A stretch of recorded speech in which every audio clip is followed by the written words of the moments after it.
Good morning all of you. बेटा आज हम पद परिचय कैसे करें इसका अभ्यास करते हैं।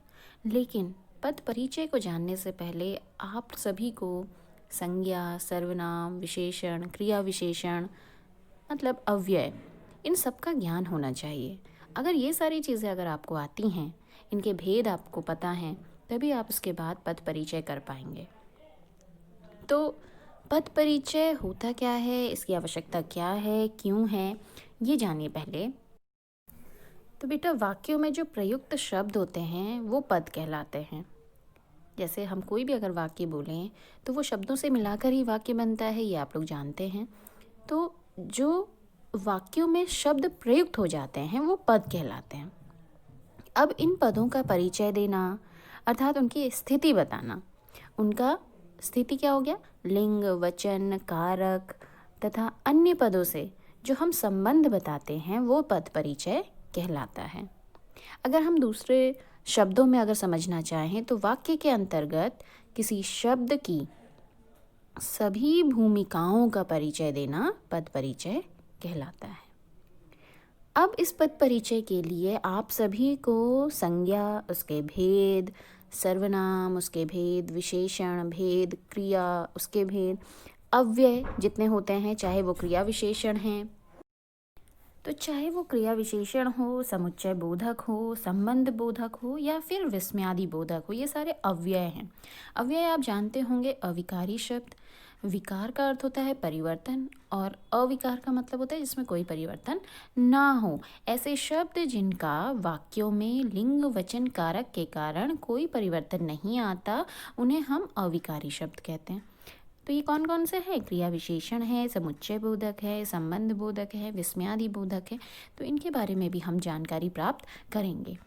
स्टार्टिंग हम करते हैं संज्ञा से। तो संज्ञा किसे कहते हैं, उसके भेद कितने हैं, ये आप जान लीजिए। तो संज्ञा जैसे कि आप जानते हैं कि संसार में हर किसी का कुछ ना कुछ नाम है, और संज्ञा का जो एक शाब्दिक अर्थ अगर हम देखें तो वो नाम ही होता है। मतलब किसी भी व्यक्ति, वस्तु, स्थान, प्राणी, भाव के नाम को हम संज्ञा कहते हैं। संज्ञा मतलब नाम, किसी का भी नाम जो है वो संज्ञा कहलाता है। अब इसके भेद जानिए। अब इनको भी हमने क्या किया है, भेदों में बांटा है। ये आप क्योंकि बचपन में छोटी सी क्लास में पढ़ चुके हैं, क्लास फर्स्ट से हम संज्ञा को पढ़ना शुरू कर देते हैं और फिफ्थ सिक्स्थ में तो आप इसके भेद भी जानने लग जाते हैं, उसके बारे में डिटेल में जानने लग जाते हैं। तो अभी मैं आपको बहुत ही डीपली नहीं पढ़ा रही हूँ, लेकिन हाँ फिर भी आपको समझ में आए इस तरीके से बता रही हूँ। अब संज्ञा के हमारे 3 भेद होते हैं। कुछ विद्वान 5 भेद भी मानते हैं, लेकिन अब उन जो 5 हैं अब उनको 3 कर दिया गया है। बाकी जो 2 थे अब उसको जातिवाचक के अंतर्गत लिया जाता है। तो ये कौन कौन से हैं हम जानते हैं। व्यक्तिवाचक संज्ञा, जातिवाचक संज्ञा, भाववाचक संज्ञा। ठीक है। अब व्यक्तिवाचक क्या होता है? व्यक्तिवाचक मतलब जहाँ पर हम किसी विशेष व्यक्ति, कहने का अर्थ है किसी विशिष्ट व्यक्ति, वस्तु या स्थान का नाम बताएं। जब हम बोलते हैं कि दिल्ली हमारा महानगर है, तो दिल्ली आप जानिए कि हम किसी एक के बारे में, उसकी एक अपनी आइडेंटिटी है ना, उसका एक अपना क्या है, विशिष्ट स्थान है।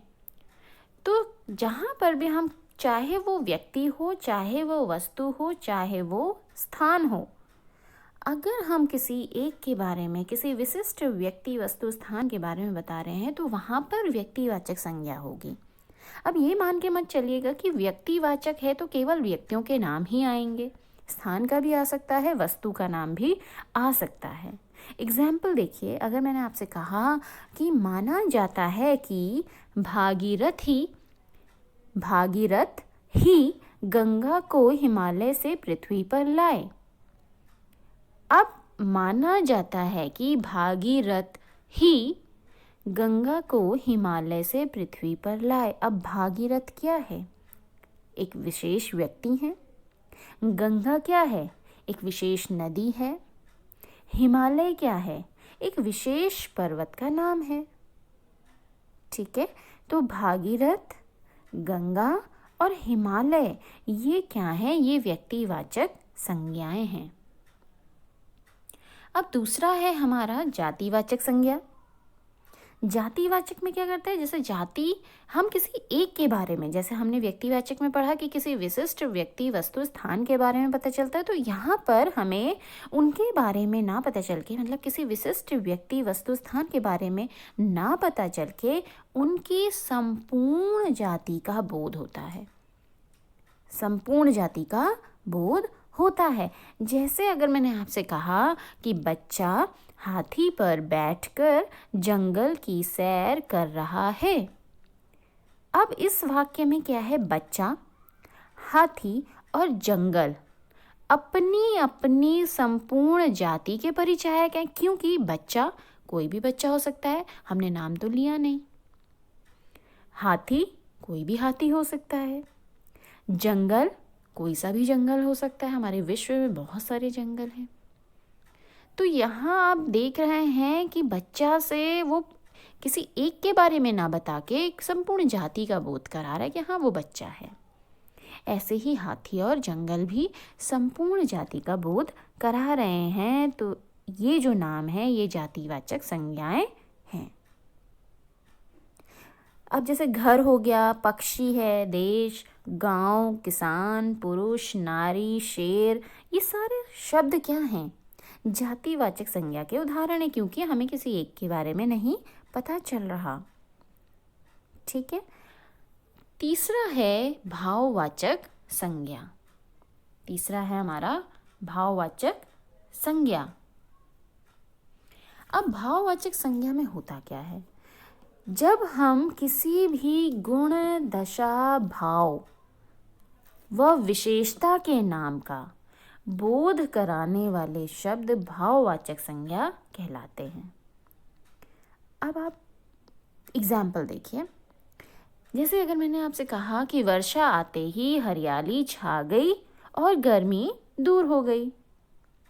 वर्षा आते ही हरियाली छा गई और गर्मी दूर हो गई। यहाँ पर आप देख रहे हैं हम कोई ना कोई गुण, दशा या भाव, विशेषता के एहसास करा रहे हैं।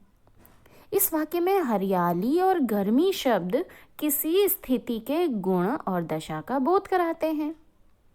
तो इसीलिए ये क्या है? भाववाचक संज्ञाएं। और एक चीज़ आप इनके बारे में जान लीजिए कि ये क्या होते हैं। ये ऐसी संज्ञाएं होती हैं जिनको केवल अनुभव किया जा सकता है। अनुभव करते हैं, ये दिखाई नहीं देती हैं, इनको अनुभव करते हैं। जैसे अगर आपने कहा कि गर्मी बहुत हो गई है या चाय गर्म है, ठीक है, तो गर्म क्या है? यहाँ पर उसका भाव पता चल रहा है, आपने एहसास किया है। या अगर आपने कहा कि मोहन और रोहन में मित्रता प्रगाढ़ है, तो मित्रता प्रगाढ़ है ये आपने एहसास किया है। मित्रता शब्द क्या है? भाववाचक संज्ञा। प्रभुता हो गया, दासता, ममता, ऊंचाई, गहराई, गरीबी, कमजोरी, ये सारे शब्द क्या हैं? भाववाचक संज्ञा के उदाहरण। लेकिन अब कई बार क्या होता है, अभी मैंने आपको 3 बताए कि व्यक्तिवाचक, जातिवाचक और भाववाचक। लेकिन कई बार क्या होता है, एक संज्ञा पद का दूसरे संज्ञा पद के रूप में प्रयोग होता है।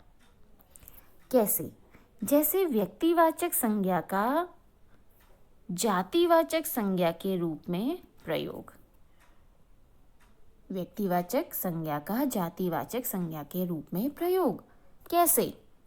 जब व्यक्तिवाचक संज्ञा, ध्यान से समझिएगा, जब व्यक्तिवाचक संज्ञा किसी विशेष व्यक्ति का बोध न कराकर उस व्यक्ति जैसे गुण दोष वाले सभी व्यक्तियों की ओर संकेत करती है, तब वह जातिवाचक संज्ञा बन जाती है। अब कैसे? समझिए। जैसे अगर मैंने आपसे कहा कि तुम कर्ण बन गए हो क्या, जो सारी संपत्ति आश्रम को दान कर दी। अब यहाँ पे कर्ण महाभारत के कर्ण को कहा गया है। आप जानते हैं कि कर्ण दानवीर कहलाता था। तो हमने क्या किया, अब कर्ण नाम जो है वो तो व्यक्तिवाचक संज्ञा है, लेकिन यहाँ पर हम क्या कर रहे हैं, यहाँ पर हम एक कर्ण को दानवीर की तरह प्रदर्शित कर रहे हैं। तो मैंने कहा कि तुम कर्ण बन गए हो क्या, जो सारी संपत्ति आश्रम को दान कर दी। तो कर्ण यहाँ पे जो शब्द आया है वो व्यक्तिवाचक संज्ञा ना होकर जातिवाचक संज्ञा है। तो अब आप समझ गए होंगे कि व्यक्तिवाचक का जातिवाचक संज्ञा के रूप में प्रयोग कैसे हो सकता है। एक अन्य उदाहरण देख लीजिए, शायद आपको और अच्छे से समझ में आए। यदि मैंने कहा कि पूरी कक्षा में तुम ही एक एकलव्य हो जो गुरु जी के लिए सर्वस्व न्यौछावर कर सकते हो। अब पूरी कक्षा में तुम ही एक एकलव्य हो। एकलव्य आप जानते हैं ना कि उन्होंने अपना अंगूठा दान दे दिया था गुरु द्रोणाचार्य को, ये भी महाभारत का एक पात्र था।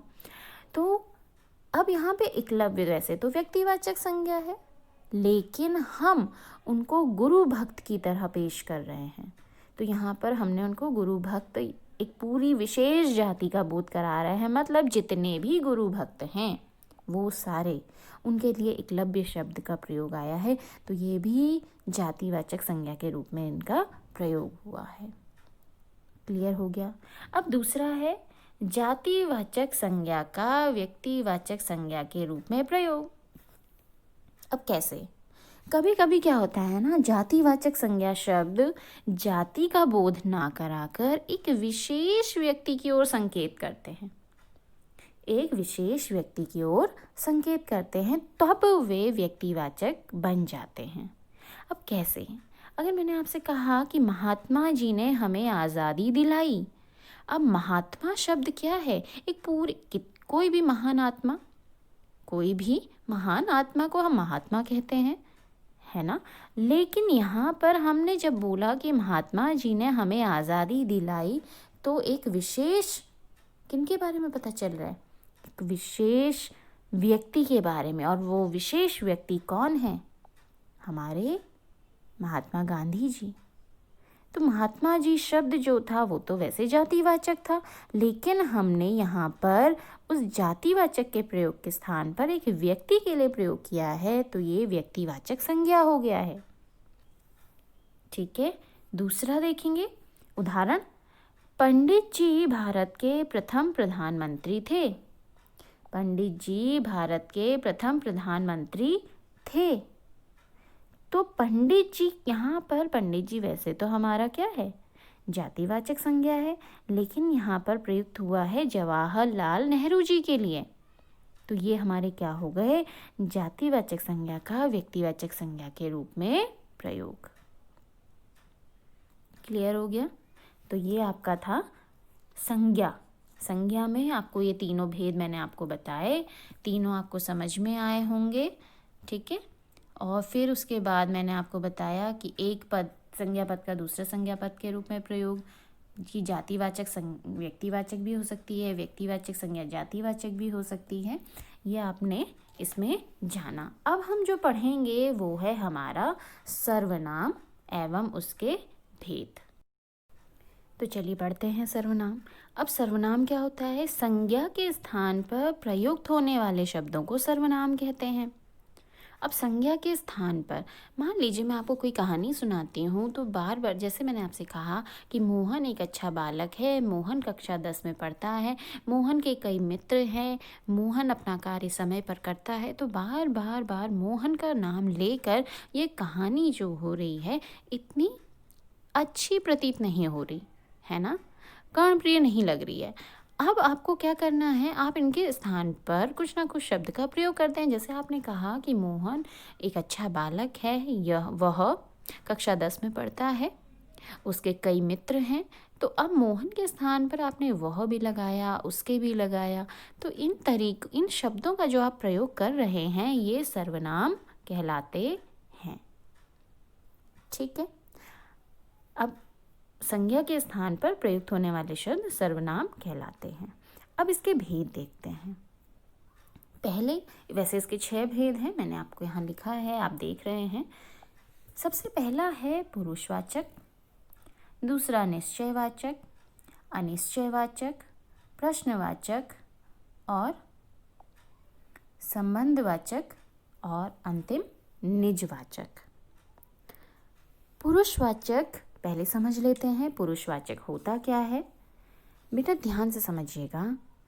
बोलने वाले, सुनने वाले या फिर किसी तीसरे व्यक्ति के लिए जो भी प्रयुक्त होते हैं सर्वनाम, उनको पुरुषवाचक सर्वनाम कहते हैं। बोलने वाले, सुनने वाले या फिर किसी तीसरे व्यक्ति के लिए। जैसे मैं बोल रही हूँ तो मैं वक्ता हूँ, आप सुन रहे हैं तो आप श्रोता हैं, और हमारे आपस की दोनों बातों में अगर कोई थर्ड पर्सन आता है, कोई तीसरा व्यक्ति आता है, तो वो होगा क्या? अन्य पुरुष, मतलब कोई तीसरा व्यक्ति। तो अब उत्तम पुरुष, मध्य, इस तरह से क्या हो गया कि पुरुषवाचक के भी 3 भेद हो गए। उत्तम पुरुष, मध्यम पुरुष और अन्य पुरुष। उत्तम पुरुष क्या है? वक्ता, मतलब बोलने वाला। वक्ता हो गया या लेखक। अपने नाम के बदले जिस शब्द का प्रयोग करता है वह उत्तम पुरुषवाचक सर्वनाम कहलाता है। अगर मैं शॉर्ट ट्रिक आपको बताऊं कैसे याद रखेंगे, तो आप ये मानकर चलिए कि आप क्या हैं? उत्तम हैं। आप हमेशा क्या है? उत्तम हैं। मतलब मैं उत्तम हूँ। आप ये मान के चलो कि मैं उत्तम हूँ। तो मैं से जितने भी शब्द बनते हैं, मैं, मेरा, मुझे, हम, हमारा, हमें, ये सारे शब्द क्या हैं? उत्तम पुरुष कहलाते हैं। मध्यम पुरुष क्या होता है? मध्यम पुरुष दूसरा जो सुन रहा है, श्रोता या फिर पाठक के लिए अगर प्रयुक्त करें, वो मध्यम पुरुष है। जैसे मैं क्या हो गया? मैं तो उत्तम पुरुष हूँ। आप लोग क्या हैं? आप श्रोता है ना, तो आप हो गए मध्यम पुरुष। जैसे आप, आपका, तुम, तुम्हारा, तेरा, तुझे, तुझसे, इस तरीके के अगर शब्द आएंगे तो वो मध्यम पुरुष कहलाता है। फिर है अन्य पुरुष, मतलब जो सर्वनाम वक्ता या लेखक के द्वारा किसी अन्य व्यक्ति के लिए प्रयोग में लाए जाए, वो अन्य पुरुष कहलाते हैं। जैसे अगर हम दोनों की बातचीत में, जैसे अगर मैंने आपसे कहा कि तुम, वह और मैं खेलेंगे, तो तुम तो क्या हो गया? मध्यम पुरुष हो गया। वह, अब हम दोनों की बातचीत में वह एक थर्ड पर्सन आ गया ना, तो वह जो है वो अन्य पुरुष है। तो वह, वे, उनका, उसके, उन्हें, उन्होंने, इस तरीके के अगर शब्द आएंगे कहीं पर भी तो वो अन्य पुरुष कहलाता है। ठीक है। जैसे एक एग्जाम्पल मैंने आपसे कहा कि तुम, वह और मैं खेलेंगे, तो तुम, वह और मैं, तुम मध्यम पुरुष हो गया, वह अन्य पुरुष हो गया, और मैं तो उत्तम हूँ। मैं क्या है? उत्तम हूँ। ठीक है, तो तीनों आपके आ गए। तो एक चीज़ ध्यान दे दीजिए, यहाँ पर एक नोट है। क्या है कि यदि एक ही वाक्य में कर्ता के स्थान पर उत्तम पुरुष, मध्यम पुरुष और अन्य पुरुष तीनों सर्वनाम एक साथ आते हैं तो उनका क्रम क्या होगा? ध्यान से समझिएगा। पहले होगा मध्यम पुरुष, फिर होगा अन्य पुरुष और अंत में होगा उत्तम पुरुष। जैसे मैंने अभी आपको एक उदाहरण दिया था कि तुम, वह और मैं। तुम पहले आ गया मध्यम पुरुष, वह अन्य पुरुष और मैं आपका क्या है? उत्तम पुरुष। तो ये आपका शुद्ध वाक्य है। अगर आप बोलते हैं इसके स्थान पर मैं, तुम और वह खेलेंगे, तो यह अशुद्ध वाक्य है। मैं कभी भी आपका पहले नहीं आएगा। अगर तीनों आप एक साथ लिख रहे हैं तो पहले मध्यम पुरुष आएगा, फिर अन्य पुरुष आएगा और अंत में उत्तम। ठीक है। अब दूसरा हम देखते हैं निश्चयवाचक सर्वनाम। निश्चयवाचक सर्वनाम किसे कहते हैं? बेटा जिस सर्वनाम शब्द से पास या फिर दूर की वस्तु या व्यक्ति का, चाहे वो वस्तु हो चाहे व्यक्ति हो, उसका निश्चयात्मक बोध होता है। अगर वहाँ पे हम कोई चीज़ देख रहे हैं और अवश्यम भावी वहाँ पे वो चीज़ प्रेजेंट है, उपस्थित है, उसके बारे में हम अगर आपको बताते हैं तो उसे निश्चयवाचक सर्वनाम कहते हैं। जैसे यह, ये, वह, वे आदि। अगर आपने कहा ना कि यह मेरे दादाजी का घर है, तो यह मेरे दादाजी का, तो यह शब्द क्या है? वहाँ पर कोई ना कोई घर अवश्य होगा, तभी तो आप उसको दिखाकर कह रहे हैं। अगर आपने दूसरा उदाहरण देखे कि वे मेरी पुस्तकें हैं, तो वे शब्द वहाँ पर ज़रूर पुस्तकें उपस्थित होंगी, वहाँ पे होंगी, रखी होंगी। इसीलिए तो आप कह रहे हैं कि वे मेरी पुस्तकें हैं। चाहे वो दूर हो या फिर पास हो, चाहे वो व्यक्ति हो, चाहे वो वस्तु हो, निश्चयात्मक रूप से अगर जिस चीज़ का बोध होगा वो आपके निश्चयवाचक सर्वनाम कहलाते हैं। ठीक है, तो समीप की वस्तुओं के लिए यह और दूर की वस्तुओं के लिए वह का प्रयोग होता है। ठीक है, अब है तीसरा हमारा अनिश्चयवाचक सर्वनाम। अनिश्चयवाचक सर्वनाम, जैसे हमने निश्चयवाचक में देखा, कि निश्चयात्मक रूप से वहाँ पे कोई चीज़ थी। अनिश्चय में जो सर्वनाम अनिश्चित प्राणी या फिर वस्तु के स्थान पर प्रयोग किए जाएं, वे अनिश्चयवाचक सर्वनाम कहलाते हैं। जैसे अगर वहाँ पे मतलब आपको पता नहीं है कि एक्चुअल में कौन है। जैसे मान लीजिए दरवाज़ा बंद है और किसी ने नॉक किया, किसी ने खटखटाया, तो आपने कहा कि कोई बाहर आया है। क्योंकि दरवाज़ा खटखटाने की आवाज़ आई तो इतना अवश्य है कि कोई ना कोई वहाँ आया है, लेकिन कौन आया है आपको नहीं पता। तो अनिश्चयवाचक, कोई आया है या कोई बुला रहा है। या दूसरा उदाहरण देखिए कि आप कुछ पी रहे हैं और अचानक से कुछ आकर गिरा, अब आप वो नहीं देख पाए तो आप कहते हैं कि शरबत में कुछ पड़ा है या शरबत में कुछ है। तो कुछ शब्द क्या है? अनिश्चय, क्योंकि आपको नहीं पता कि क्या है, वाकई में वहाँ पर क्या है। तो कोई सर्वनाम का प्रयोग व्यक्ति के लिए किया जाता है और कुछ का वस्तु के लिए। और यहाँ पर अनिश्चित प्राणी या अनिश्चित वस्तु के स्थान पर ये शब्द प्रयोग किए जाते हैं, पता नहीं चलता है। अब अगला है हमारा प्रश्नवाचक सर्वनाम। प्रश्नवाचक सर्वनाम, अब इसमें क्या होता है, ये आसान है। जो सर्वनाम शब्द प्रश्न के रूप में किसी व्यक्ति या वस्तु के स्थान पर प्रयुक्त किए जाते हैं, उन्हें प्रश्नवाचक सर्वनाम कहते हैं। जैसे कौन का प्रयोग किसी प्राणी के लिए करेंगे और क्या का प्रयोग किसी वस्तु के लिए किया जाता है। जैसे अगर आपसे कहा कि यह फल या ये फल कौन लाया है, प्रश्न पूछ रहे हैं ना, कौन लाया है, किसी ना किसी व्यक्ति के लिए आया है। तुम्हें बाजार से क्या चाहिए, तो क्या चाहिए किसी वस्तु के लिए आया है, प्रश्न है। तो प्रश्नवाचक सर्वनाम आसान है, ये आपको समझ में आ गया होगा। अगला है हमारा संबंधवाचक सर्वनाम। जो सर्वनाम शब्द दो सर्वनामों में, ध्यान से समझिएगा, जो सर्वनाम शब्द दो सर्वनामों में परस्पर संबंध का बोध कराते हैं और प्रधान वाक्य को आश्रित से जोड़ते हैं। इसका साफ साफ जाहिर सा मतलब है कि आपके दो वाक्य होंगे, मतलब दो वाक्यों को मिलाकर एक वाक्य बनाया होगा जिसमें एक प्रधान होगा, एक आश्रित होगा। अब उन दोनों वाक्यों में सर्वनाम शब्द आए होंगे, जाहिर सी बात है। तो पहले वाक्य में भी सर्वनाम होगा, दूसरे में भी सर्वनाम होगा, तो दोनों का आपस में परस्पर संबंध होगा, एक के बिना दूसरा अधूरा होगा।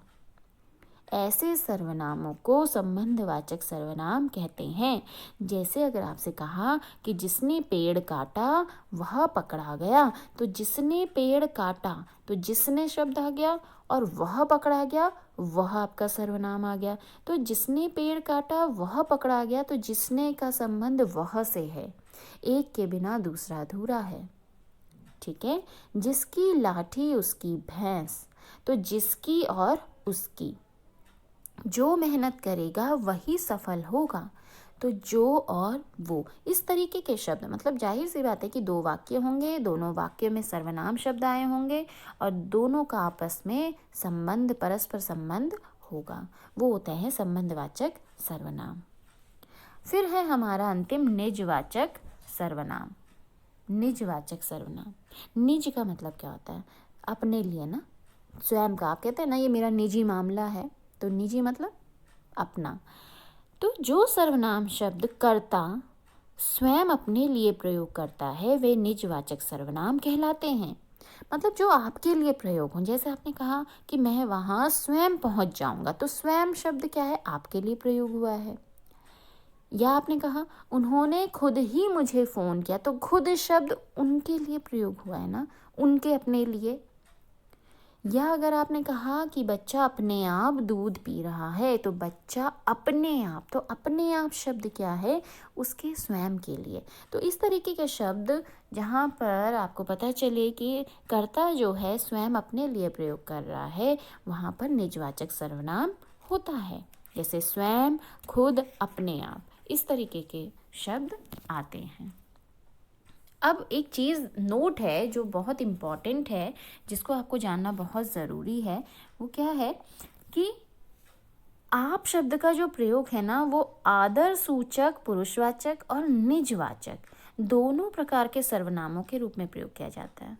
आप आदर सूचक मतलब हम कहते हैं ना कि आप यहाँ बैठिए, आइए, है ना, तो आदर सूचक है, पुरुषवाचक भी है और निजवाचक भी है। अब आदर सूचक क्या होता है, ध्यान से समझना, अंतर है ना फिर पुरुषवाचक और निजवाचक में। जहाँ आप आ रहा है वहाँ पे दोनों में अंतर है। निजवाचक में कैसे आएगा, पुरुषवाचक में कैसे आएगा। आदर सूचक जो आप होता है वो अकेले ही प्रयोग में आता है, मतलब आपके बाद और कुछ नहीं आएगा। फिर कहते जैसे मैंने बताया ना कि आप अकेले ही प्रयोग में आता है, जबकि निजवाचक आप क्या होता है, संज्ञा या सर्वनाम के साथ आता है। जैसे उदाहरण मैंने आपसे कहा कि आप इधर बैठिए, तो आप इधर बैठिए, यहाँ पे आप शब्द पुरुषवाचक सर्वनाम है। यदि आपने कहा कि मैं आप ही चला जाऊँगा, मैं आप ही चला जाऊँगा, आप ही का मतलब है मैं खुद ही चला जाऊँगा या मैं स्वयं चला जाऊँगा, तो यहाँ पर आप शब्द आया है, लेकिन ये पुरुषवाचक नहीं है, ये निजवाचक है। तो इस चीज़ का आप ध्यान देंगे। बेटा ये हमारा सर्वनाम भी आज कंप्लीट हो गया। तो संज्ञा हो गया, सर्वनाम हो गया, आगे हम अगला पढ़ते हैं। तो चलिए बेटा अब हम विशेषण पढ़ते हैं। विशेषण क्या होता है, आप जानते हैं विशेषण का मतलब है विशेषता बताना, ठीक है। तो यहाँ पर जब भी जो शब्द संज्ञा या फिर सर्वनाम शब्दों की विशेषता का बोध कराएंगे, जो शब्द संज्ञा या सर्वनाम शब्दों की विशेषता का बोध कराते हैं, वे विशेषण कहलाते हैं। जैसे मान लीजिए मैंने आपसे कहा कि ये आम बहुत मीठे हैं, तो आम के हम विशेषता क्या बता रहे हैं कि ये मीठे हैं, तो मीठा शब्द क्या है, आपका विशेषण है, आपका विशेषण शब्द है, ठीक है। अब इसमें एक चीज़ और जानने वाली बात हो है कि विशेष्य क्या होता है, विशेष्य किसे कहते हैं। तो विशेष्य क्या होता है, जिन संज्ञा या सर्वनाम शब्दों की विशेषता बताई जाती है, जिन संज्ञा या सर्वनाम शब्दों की विशेषता बताई जाती है, उन्हें विशेष्य कहते हैं। जैसे उदाहरण है कि तेज आंधी पानी के कारण हरे भरे पेड़ क्षतिग्रस्त हो गए, बाग में ढेरों आम गिर पड़े थे और माली 2 टोकरे आम भरकर ले आया। तो तेज, हरे भरे, ढेरों, 2 टोकरे, ये सब क्या हैं, ये सारे शब्द किसी ना किसी की विशेषता बता रहे हैं, तो ये विशेषण है, ठीक है। ये आपने देखा ना कि किसी ना किसी संज्ञा शब्दों की विशेषता बता रहे हैं या परिमाण मात्रा बता रहे हैं। जैसे आपने कहा ना ढेरों आम या 2 टोकरे आम, तो संख्या बता रहे हैं। ये सारी चीज़ें जहाँ पर आपको पता चलेंगी, कहीं पर भी संज्ञा या सर्वनाम शब्दों की विशेषता पता चलेगी, तो वो आपके क्या होंगे, विशेषण। और विशेष्य क्या है, जिनकी विशेषता बताई जाती है। जैसे आपसे कहा ना कि तेज़ है, हरे भरे हैं, ढेरों हैं, 2 हैं, ये तो विशेषण शब्द हैं। लेकिन तेज़ आंधी पानी, तेज़ आंधी बोला है ना, तो तेज़ तो विशेषण शब्द हो गया, किसके बारे में बता रहे हैं, आंधी के बारे में बता रहे हैं, तो आंधी हमारा क्या हो गया, विशेष्य हो गया। वैसे ही हरे भरे पेड़, तो पेड़ की विशेषता बता रहे हैं, हरे भरे, तो वो विशेषण हो गया, लेकिन पेड़ हमारा विशेष्य हो गया। ढेरों आम, तो आम हमारा विशेष्य है और ढेरों हमारा विशेषण है। इसी तरह 2 टोकरे, तो टोकरे आपका विशेष्य है और 2 आपका विशेषण है, ठीक है। अब अगला है हमारा प्रविशेषण। प्रविशेषण किसे कहते हैं? जो विशेषण की भी विशेषता बताएं वे प्रविशेषण कहलाते हैं।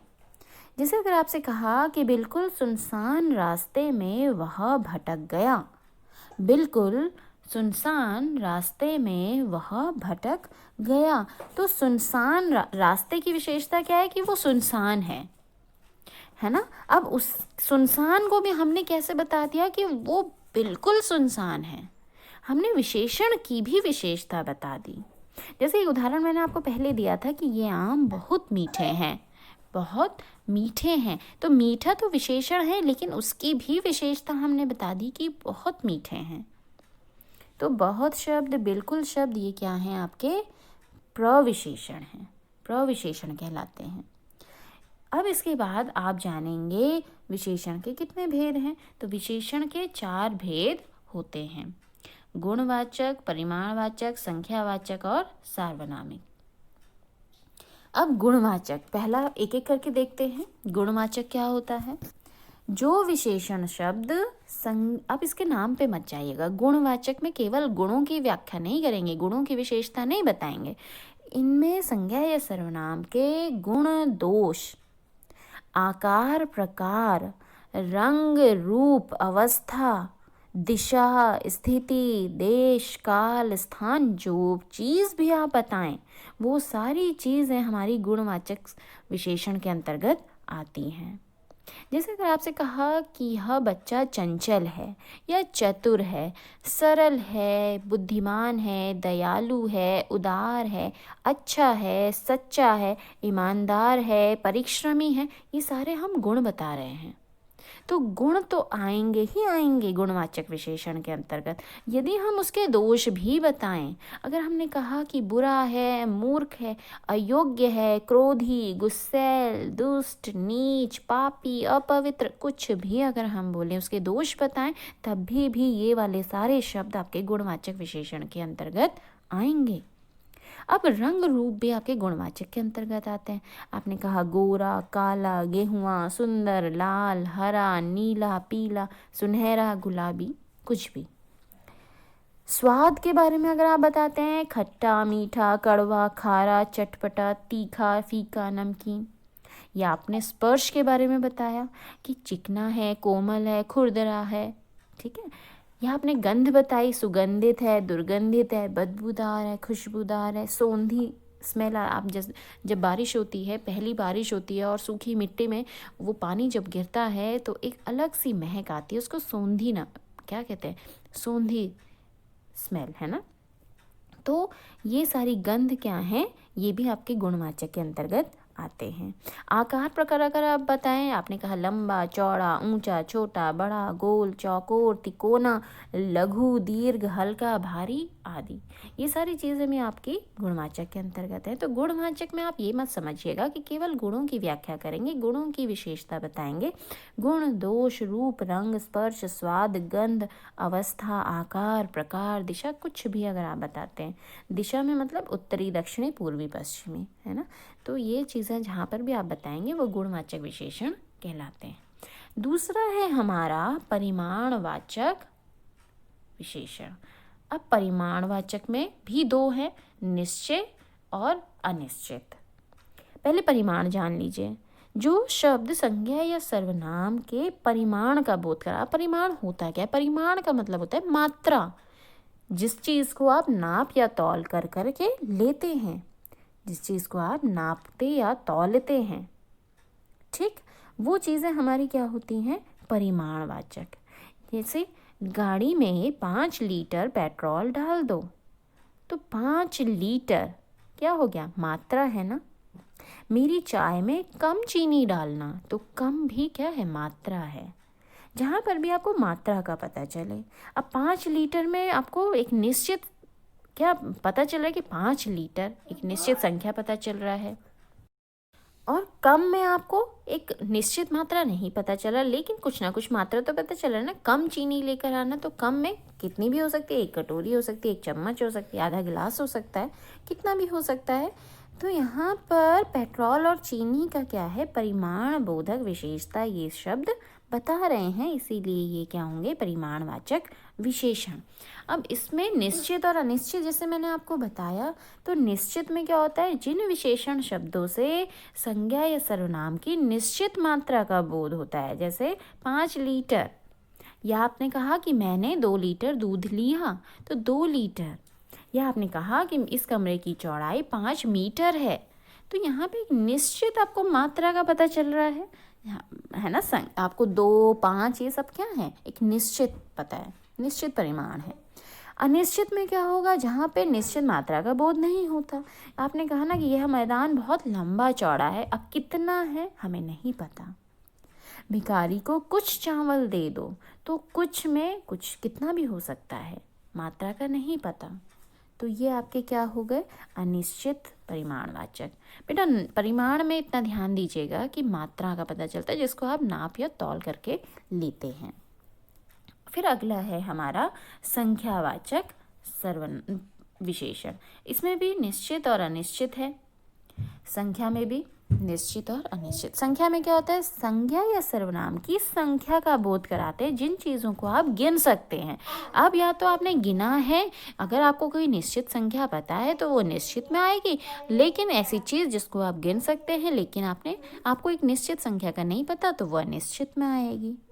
जैसे आपने कहा कि मैंने आज 4 पतंगे काटी, तो 4 पतंगे, पतंग ऐसी चीज़ है जिनको आप गिन सकते हैं। अब 4 क्या हो गया, निश्चित हो गया। या आपने कहा कि कुछ बच्चे बाहर खेल रहे हैं, अब बच्चे ऐसी चीज़ है जिनको गिना जा सकता है, लेकिन कुछ बच्चे, तो बच्चे क्या है, आपने गिन सकते हैं लेकिन आपने गिना नहीं है, आप कह रहे हैं कुछ बच्चे बाहर खेल रहे हैं, तो कुछ में अनिश्चित वाचक। ठीक है। फिर अगला है, थोड़े से मजदूरों ने ही कार्य पूरा कर दिया। अब मजदूर ऐसी चीज़ें हैं जिनको आप गिन सकते हैं, लेकिन आपको पता नहीं है कि कितनी, उनकी एक्चुअल संख्या नहीं पता है। आपने कहा थोड़े से मजदूर, लेकिन गिना तो जा सकता है ना मजदूरों को, तो ये अनिश्चयवाचक में आ जाएगा, अनिश्चित संख्यावाचक आ जाएगा। आपने ये कहा कि उपवन में आम के 20 पेड़ लगे हैं, तो पेड़ ऐसी चीज़ें हैं जिनको आप गिन सकते हैं, संख्यावाचक तो है, लेकिन आपने 20 एक निश्चित संख्या बता दी, तो निश्चित संख्यावाचक हो गया। अगला है हमारा सार्वनामिक। ठीक है, सार्वनामिक विशेषण। बेटा ध्यान से समझिएगा, सार्वनामिक में इसमें बहुत कंफ्यूज होते हैं बच्चे, क्योंकि सर्वनाम और सार्वनामिक विशेषण में अंतर होता है।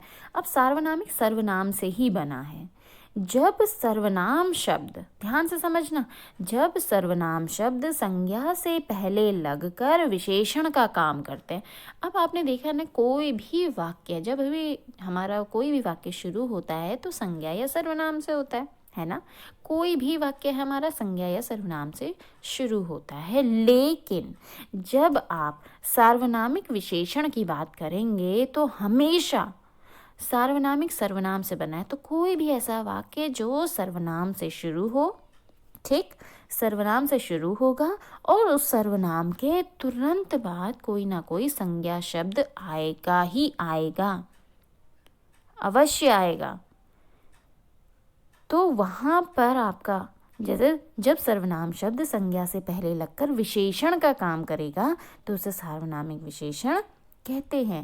एग्जाम्पल जैसे, यह घर मेरा है, यह आपका सर्वनाम आ गया, लेकिन सर्वनाम के तुरंत बाद आपने क्या कहा, घर, संज्ञा शब्द। तो आपने क्या किया, उस संज्ञा की विशेषता बताई कि यह घर, मतलब संज्ञा से ठीक पहले उसका सर्वनाम आ गया, और जहाँ पर संज्ञा से ठीक पहले उसका सर्वनाम आता है वो आपका सार्वनामिक विशेषण कहलाता है।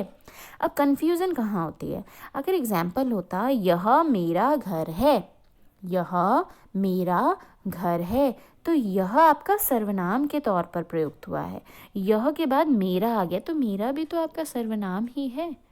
तो सर्वनाम नहीं, सर्वनाम के तुरंत बाद अगर आपका संज्ञा आए, जैसे यह घर मेरा है, तो यह के बाद घर आ गया, सर्वनाम के बाद संज्ञा आ गया, तो ये वाक्य आपका सार्वनामिक विशेषण है, और पहला वाला वाक्य आपका सर्वनाम था। दूसरा देखिए एग्जाम्पल, आप समझ जाएंगे, वह प्रतियोगिता जीत गई, वह प्रतियोगिता जीत गई, तो वह आपका सर्वनाम है, और प्रतियोगिता आपका कोई संज्ञा शब्द नहीं है। मतलब वह जो है वह प्रतियोगिता जीत गई, वहाँ पे वह एक लड़की के लिए प्रयोग हुआ है, प्रतियोगिता के लिए नहीं प्रयोग हुआ है ना। और दूसरा एग्जाम्पल देखिए तो यहाँ पे वह शब्द आपका सर्वनाम है। अगर दूसरा एग्जाम्पल देखिए, वह लड़की प्रतियोगिता जीत गई, तो वह आपका एक सर्वनाम तो है, लेकिन वह किसी ना किसी के लिए प्रयुक्त हुआ है, किसी ना किसी लड़की के लिए प्रयुक्त हुआ है। और हमने क्या कहा कि वह लड़की प्रतियोगिता जीत गई, वह के तुरंत बाद हमने उसको संबोधित कर दिया, हमने संज्ञा शब्द प्रयोग कर दिया, प्रयुक्त कर दिया। तो यहाँ पर वह क्या हो जाएगा, वह शब्द सार्वनामिक विशेषण हो जाएगा। इन चीज़ों का ध्यान देंगे। तो सर्वनाम और सार्वनामिक विशेषण में अंतर ये बहुत इम्पॉर्टेंट है। तो ये नोट जो था यही था कि इसमें आप ध्यान देंगे, ठीक है। एक चीज़ और ध्यान दीजिएगा कि यदि विशेष्य के साथ, विशेष्य आपको बताया ना जिसकी विशेषता बताई जा रही होती है, यदि विशेष्य के साथ कैसा, कैसी, कैसे, कितना, कितने लगाकर अगर प्रश्न करें तो उत्तर में विशेषण प्राप्त होता है, ठीक है। विशेष्य के साथ ध्यान दीजिएगा, विशेष्य के साथ। लेकिन क्रिया के साथ, अगर क्रिया के साथ क्या लगाने पर, क्रिया के साथ क्या लगाने पर अगर जो उत्तर मिले वह भाववाचक संज्ञा होता है, वह भाववाचक संज्ञा होता है। अब एग्जाम्पल समझ लीजिए, एग्जाम्पल समझेंगे तो शायद समझ में आ जाए। जैसे अनिरुद्ध, एक बच्चा है, अनिरुद्ध स्वस्थ बालक है। तो अनिरुद्ध स्वस्थ बालक है, तो स्वस्थ क्या हो गया, उसका विशेषण हो गया, है ना। अब बालक क्या है, हमारा विशेष्य है। बालक से ठीक पहले हमने जो विशेषण शब्द प्रयोग किया है वो स्वस्थ प्रयोग किया है, ठीक। अब ये तो विशेषण शब्द आ गया स्वस्थ। अगर हमने कहा कि अनिरुद्ध का स्वास्थ्य अच्छा है, अनिरुद्ध का स्वास्थ्य अच्छा है, आप यहाँ देख रहे हैं कि हम कह रहे हैं स्वास्थ्य अच्छा है, तो स्वास्थ्य अच्छा के बीच में कोई हमारा विशेष्य नहीं आया, कोई विशेष्य नहीं आया। और क्या लगाने पर, क्रिया में हमने क्या लगाया है, तब भाववाचक संज्ञा बनी है। तो ये स्वास्थ्य क्या है, ये हमारा भाववाचक संज्ञा है। तो ये चीज़ का ध्यान दीजिएगा। तो ये हमारा हो गया भेद, चारों भेद। विशेषण भी हमारा कंप्लीट हो गया। अगला हम करेंगे क्रिया और काल।